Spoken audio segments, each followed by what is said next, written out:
Let's walk through an example of installing a product update for Sage HRMS with payroll.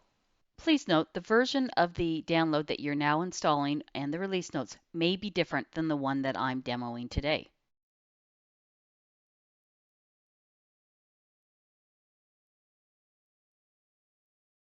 In the table of contents, go to the Sage HRMS Update Installation Instructions. In my example, I've downloaded the exe to the server where the application is installed. In step number 1, you want to launch the exe. You can right-click, run it as the administrator. Make sure that you have administrator rights. Going to my download folder where I downloaded it to. And again, the name of the file may be different than yours. I'm right-clicking, selecting Run as Administrator. Do you want to run this file? Click Run.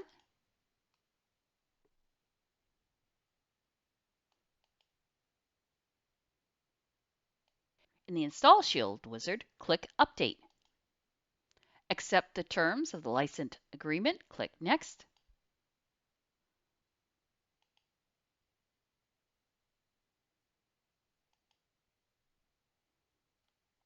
Click Finish.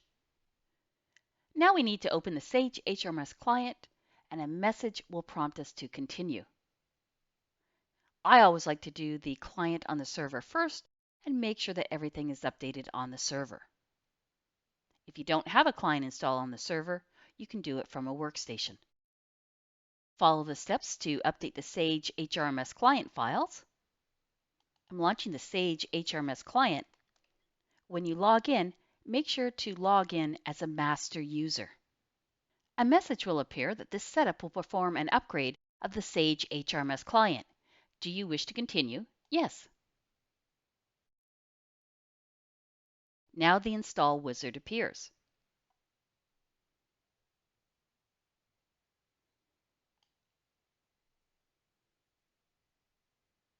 If you have the payroll module, you will be prompted to update to the current version of the payroll module. Click Yes.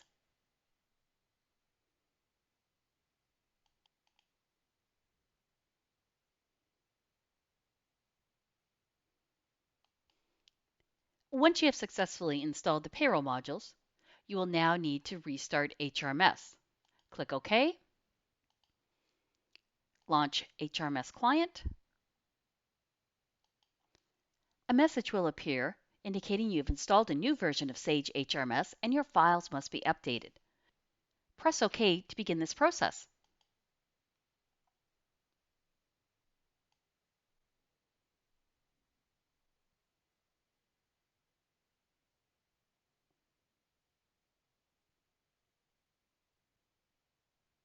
Once the payroll modules have been activated, we will need to restart Sage HRMS.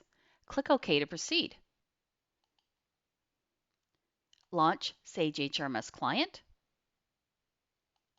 We've installed a new version of Sage HRMS and our files need to be updated. Press OK to begin this process. A message will appear that the payroll modules have been activated and this requires a restart of Sage HRMS. Click OK to proceed. Launch Sage HRMS client. Log in as the master user to your live data. Here I see there is an in-product message. I'm clicking OK. You may or may not receive an in-product message. Once you've updated the client files, the next step is to verify the product update. And there's two ways we can do this. One, from within the software, we can go to Help About Sage HRMS. The other way is we can go into the Payroll Processing map, Calculate Payroll, and identify the tax version. Let's access Help About Sage HRMS. Here you can see the version and the quarter. Again, what you're seeing here may be different than what you're downloading and installing. Click OK. Back to the home page. To verify that the payroll module has been updated, in the navigation pane, select Payroll, Process Payroll, Calculate Payroll, and look at the tax version. This should agree to what's in your release notes. Now that we verified the product and tax version, it's time to update our local tax repository and rates if you have any. You'll want to follow the steps. Close out of here. From the navigation pane, go to Setup. In my case, I'm going to go into my US payroll. So it'll be Codes, Payroll, Local Other Tax Codes. Click Install Repository. Please note that when you're asked to continue updating the company level tax codes with the local repository, you can click Yes to automatically update the company rates for all taxes, or No to update the local taxes individually. If you have the Sage Employee Self-Service module, you want to check the Sage knowledge base to see if there is a product update for that and follow the install instructions in the release notes. Thanks for listening.